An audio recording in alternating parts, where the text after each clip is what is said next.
Pasukan muslimin di bawah pimpinan Ali bin Abi Thalib radhiyallahu anhu akhirnya menyerang benteng Khaybar setelah memenangi perang tanding dengan para pemimpin Yahudi di Khaybar.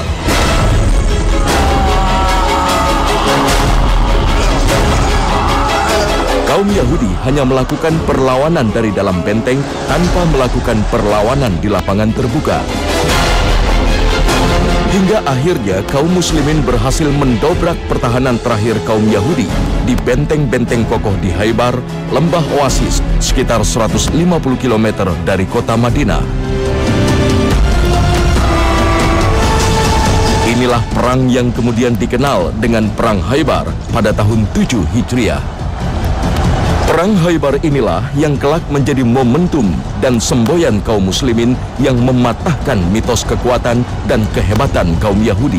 Di Khaybar sendiri, nyaris tidak ada perlawanan yang berarti yang besar. Jauh ketika kita bandingkan dengan muslimin saat berhadapan dengan kafir Quraisy. Muslimin berhadapan dengan pasukan-pasukan Arab Badui, berbeda sekali. Ada perang yang sangat sengit, tapi dengan Yahudi tidak. Itu menunjukkan betul bahwa mereka tidak akan memerangi kalian kecuali dari balik tembok atau dari sebuah wilayah yang sangat terjaga keamanannya. Dan mereka sangat takut. Maka sampai hari ini pun itu karakter mereka. Mereka akan membuat keamanan itu berlapis. Karena ketakutan yang luar biasa. Dan hanya dengan batu-batu yang dilemparkan oleh hanya anak-anak kecil, maka mereka bisa lari terbirit-birit dengan padahal mereka membawa senjata lengkap. Ketika ada suara roket lewat di atas kepala mereka, bahkan jauh tidak mengenai mereka. Mereka, bahkan tentara mereka lari sambil menangis masuk ke dalam lubang-lubang. Begitu takutnya. Bandingkan dengan masyarakat muslim. Bahkan kita saksikan hari ini di Gaza yang terkepung. Mudah-mudahan Allah SWT mengembalikan kemuliaannya. Ketika bahkan roket berjatuhan, suara bom di sana sini, anak-anak kecil Palestina bermain bola dengan sangat biasa. Anak itu, lihat mereka, beda, sangat jauh berbeda. Bahkan anak kecil mereka sangat biasa. Kota Madinah yang sebelumnya bernama Yasrib telah dihuni banyak suku-suku Yahudi yang hijrah dari arah utara atau Syam. Mereka menetap di dua wilayah subur, Madinah dan Khaybar. Mereka tinggal di dua wilayah ini bukan tanpa alasan. Dua wilayah ini, Madinah dan Khaybar, untuk menyongsong datangnya seorang nabi akhir zaman sebagaimana disebutkan dalam kitab Taurat. Khaybar dan Madinah merupakan dua kawasan yang secara geografis mirip dengan ciri-ciri tempat yang disebut dalam kitab Taurat sebagai tempat munculnya Nabi akhir zaman.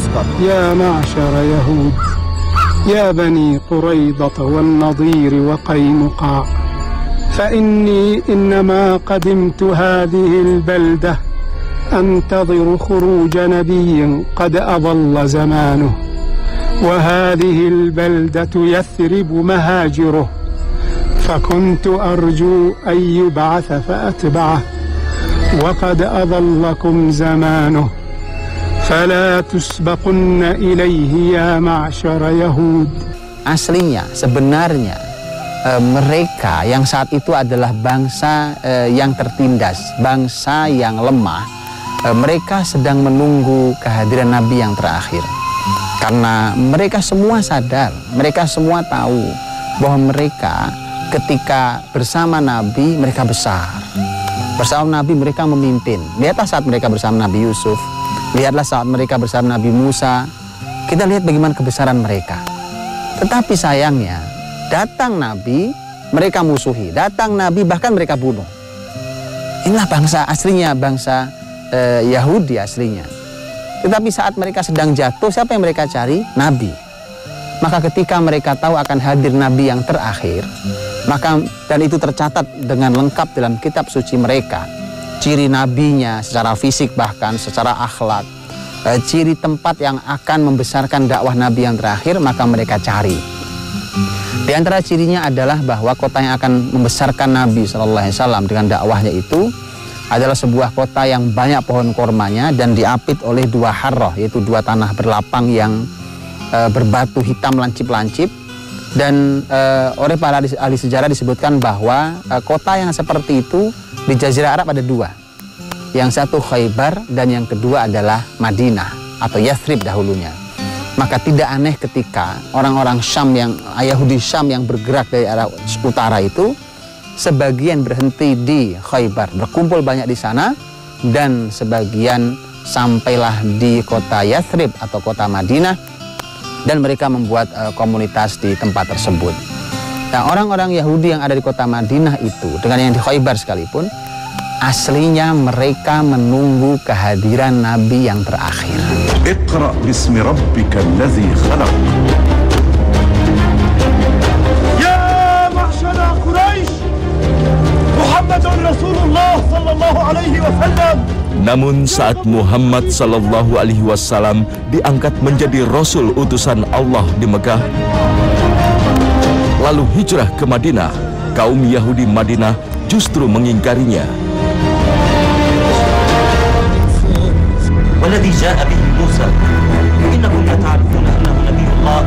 Mereka tak lagi ingat akan tujuan kedatangan mereka ke Madinah dan Khaybar.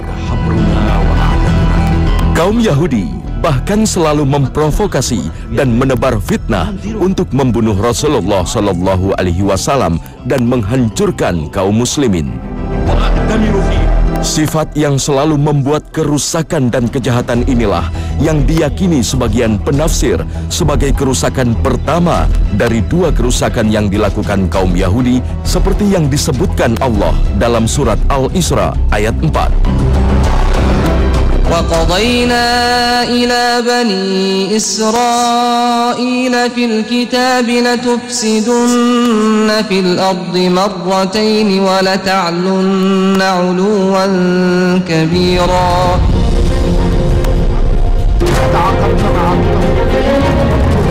Rasulullah Shallallahu Alaihi Wasallam justru menyikapi mereka dengan lembut dan mengajak berdamai, hidup berdampingan dengan kaum muslimin di kota Madinah untuk saling melindungi dan mempertahankan Madinah dari musuh yang tertuang dalam piagam Madinah.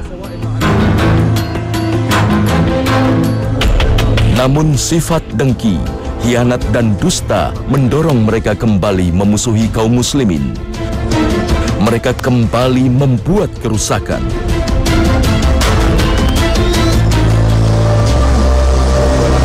Sifat inilah yang diungkap oleh seorang Yahudi, Abdullah bin Salam, yang memeluk Islam. جئت موقنا مؤمنا صادعا لأشهد أن لا إله إلا الله وأشهد أنك رسول الله. يقول لك رسول الله صلى الله عليه وسلم بل أنت عبد الله بن سلام منذ الآن ولست الحصين. كرمتني يا رسول الله باسم عبد الله الذي أطلقته علي. نحن سادة اليهود. تغيب يا عبد الله، تغيب. جئنا نتحدث إلى محمد. السلام لك يا سيد المسلمين محمد. يا معشر يهود. Abdullah bin Salam adalah salah satu sahabat Nabi SAW yang mulia dan dia berasal dari masyarakat Yahudi. Juga ada sahabat-sahabat yang lain. Ada sahabat-sahabat yang juga berasal dari masyarakat Yahudi. Bahkan salah satu istri Rasulullah Shallallahu Alaihi Wasallam juga ada yang bernasab Bani Israel, yaitu Sofiyah binti Huyai ibn Akhtab radhiyallahu anha. Sofiyah berasal dan nasabnya dari ayahnya adalah salah satu tokoh dari masyarakat Yahudi. Ketika masyarakat Yahudi Madinah saat itu mereka menghukum seseorang yang berzina di kalangan mereka dengan cara dicoret-coret warna wajahnya dengan warna hitam. Kemudian mereka datang ke Rasulullah SAW. Anehnya mereka datang ke Rasul Muhammad untuk minta diadili apa hukumannya. Kemudian Nabi Muhammad SAW mengatakan, hukumilah dengan apa yang terdapat dalam kitab kalian.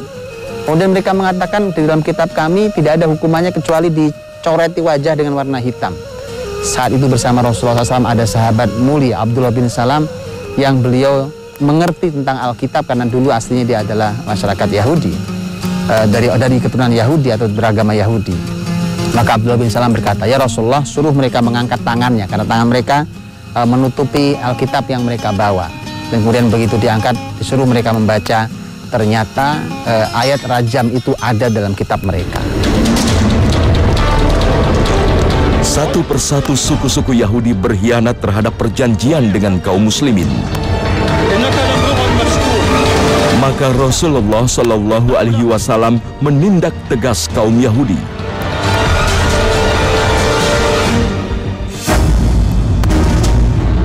Yahudi Bani Koinuko yang pertama kali berkhianat terpaksa menyerah setelah kaum muslimin mengepung mereka.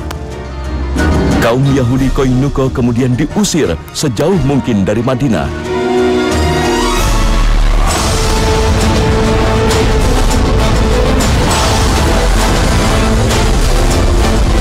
Namun pengkhianatan kembali diikuti Yahudi suku Bani Nadir hingga mereka harus mengalami nasib yang sama dengan Yahudi Bani Koinuko.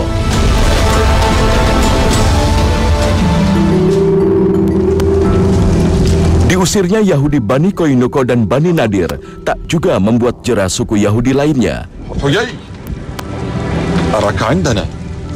Yahudi Bani Quraizoh pun berkhianat. Mereka mendatangi kaum Quraisy Mekah, memprovokasi mereka untuk menyerang Madinah. يا أبا سفيان فما يريده محمد أبعد من ذلك بكثير. هو لا ينظر إلى مكة ويثرب فحسب، بل ينظر إلى الشام والعراق ومصر. أتقاتلون معنا يا حيي؟ أجل نقاتل، ولهذا جئتكم. إذن فأبشر، هيا لأجهزن له حملة أولها في مكة وآخرها في يثرب.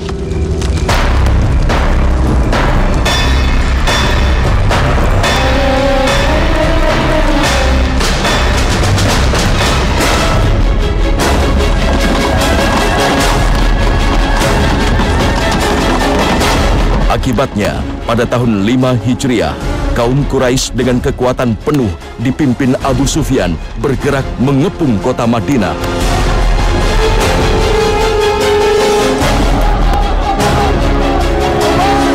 Kaum muslimin terdesak.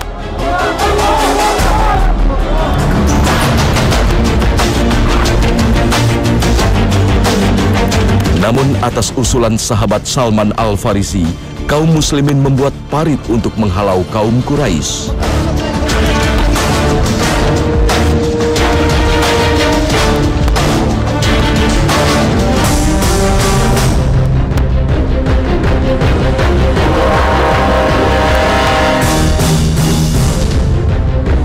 Inilah perang yang kemudian dikenal sejarah dengan Perang Hondak atau Perang Parit.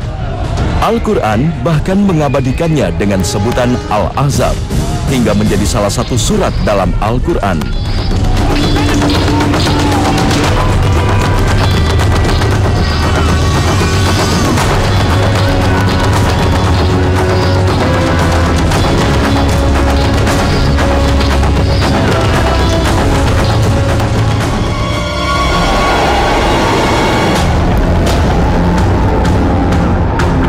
Allah Subhanahu wa Ta'ala pun menolong kaum muslimin dengan mendatangkan angin kencang hingga memporak-porandakan kaum musyrik Quraisy.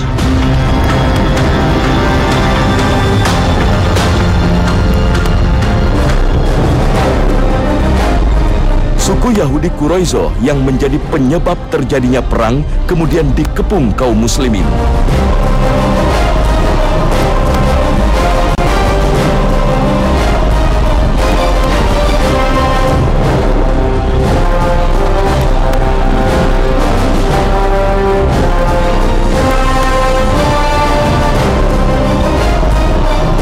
Setelah sekitar 1 bulan dikepung, kaum Yahudi Quraizoh dihukum mati.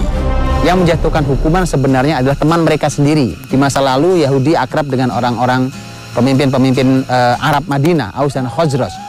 Dan di antara pemimpin Madinah adalah sahabat mulia Sa'ad bin Mu'adz radhiyallahu anhu, dan Sa'ad bin Mu'adz lah yang memberikan hukuman bahwa khusus Yahudi Bani Quraizoh karena pengkhianatan mereka lebih bahaya dan lebih besar, maka diberikan hukuman mati. Maka disebutkan bahwa 600 atau 700 Yahudi Bani Quraizoh dihukum mati. Lihat, ini sirah nabawiyah. Ini bukan sejarah kejam. Bahwa dengan cara itulah maka bumi aman. Hanya dengan mengamankan 600 orang, 700 orang, maka bumi aman, tentram, makmur. Daripada kemudian kita hanya sekedar berbicara tentang masalah asasi manusia, kemudian tidak pernah nyaman kehidupan manusia, mana yang dipilih?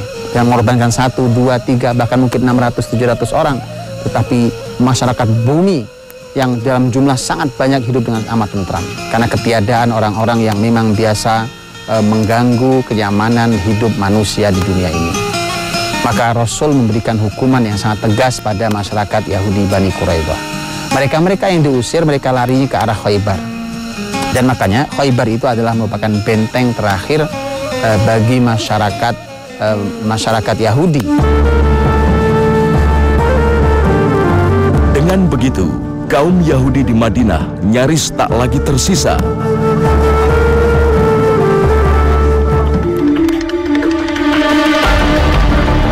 Kini yang tersisa hanyalah di kawasan Khaybar, 150 km dari Madinah. Disinilah pusat kekuatan kaum Yahudi. Mereka berlindung di benteng-benteng kokoh yang sulit ditundukkan. Bahkan pasukan Romawi pun tak sanggup menaklukkan benteng-benteng Yahudi terbesar di Jazirah Arab ini. 3 suku Yahudi yang terusir dari Madinah pun sebagian besar berlindung di benteng Khaybar ini. Mereka bersatu untuk melenyapkan kaum muslimin di Madinah.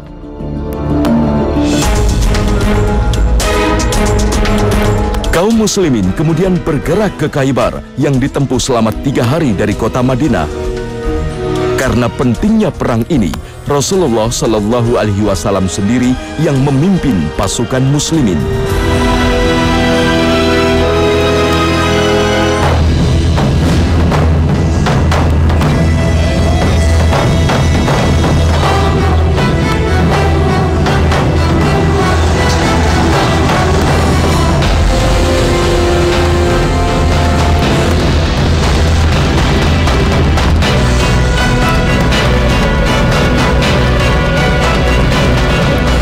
Namun pasukan muslimin di bawah komando Ali bin Abi Thalib akhirnya berhasil menjebol benteng setelah serangan besar yang dipimpin sahabat Abu Bakar dan kemudian Umar bin Khattab radhiyallahu anhuma gagal membobol benteng.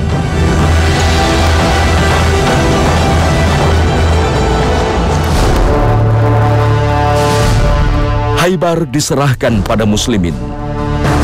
Sementara Rasulullah Shallallahu Alaihi Wasallam memperlakukan mereka dengan baik, memberi kesempatan mereka tetap hidup di lembah ini selama kaum muslimin belum membutuhkannya.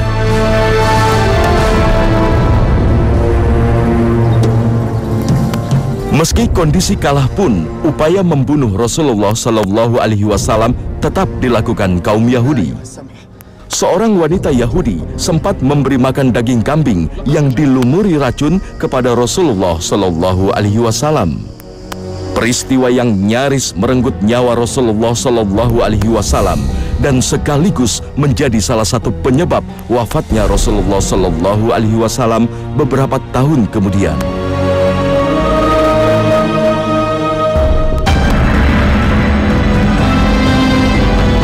Pada masa kekhalifahan Umar bin Khattab, kaum Yahudi di Khaybar kemudian diperintahkan meninggalkan negeri ini untuk selama-lamanya. Inilah yang mengawali kawasan Madinah dan sekitarnya bersih dari kaum Yahudi. Mereka kemudian berkelana ke negeri-negeri lain dan membentuk komunitas-komunitas sendiri di negeri itu. Hancurnya kaum Yahudi inilah yang disebut-sebut sebagian ahli tafsir sebagai kehancuran awal dari 2 kehancuran yang dijanjikan Allah terhadap Bani Israel setelah mereka membuat 2 kali kerusakan di muka bumi. Qadayna ila Bani Israil fil kitab la tufsidunna fil ardi marratayn wa la ta'alunna 'uluwan kabira.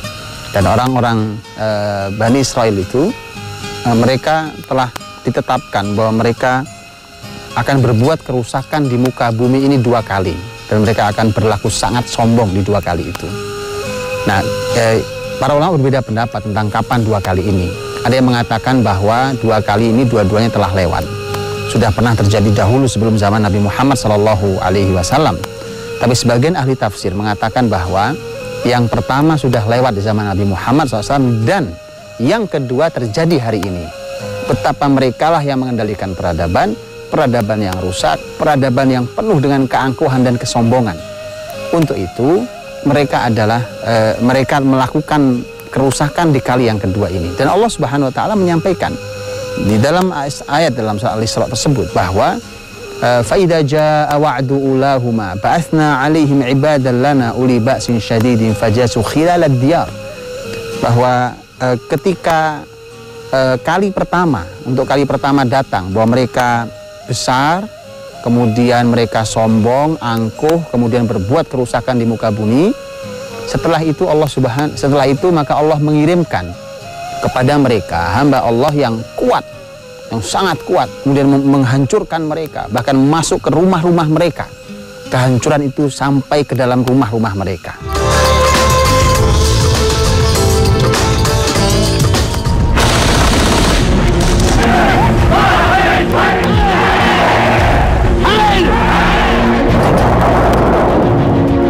Perang dunia menjadi titik awal bagi kaum Yahudi untuk kembali bersatu.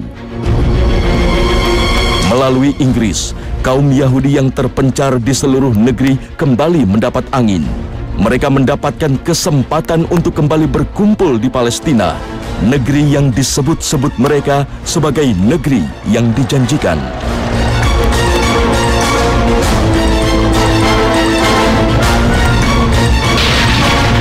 Sejak tahun 1948, kaum Yahudi kembali membuat kerusakan.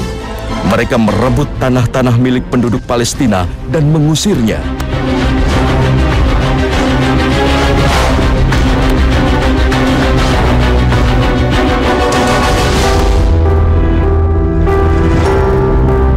Mereka membangun tembok-tembok tinggi untuk memisahkan wilayah mereka dengan penduduk yang masih bertahan.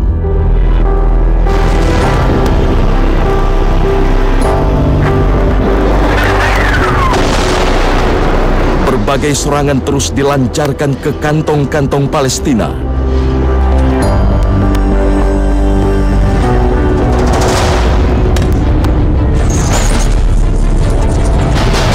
Hingga kini, Palestina terus dihantui oleh tindakan-tindakan tidak manusiawi pihak Israel.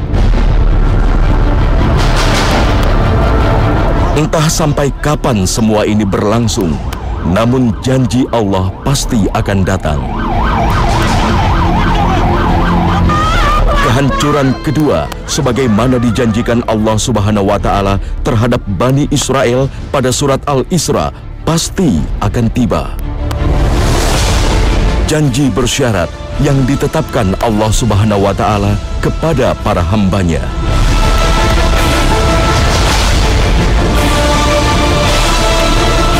Dan itu hanya bisa dilakukan oleh orang-orang yang beriman dan beramal soleh.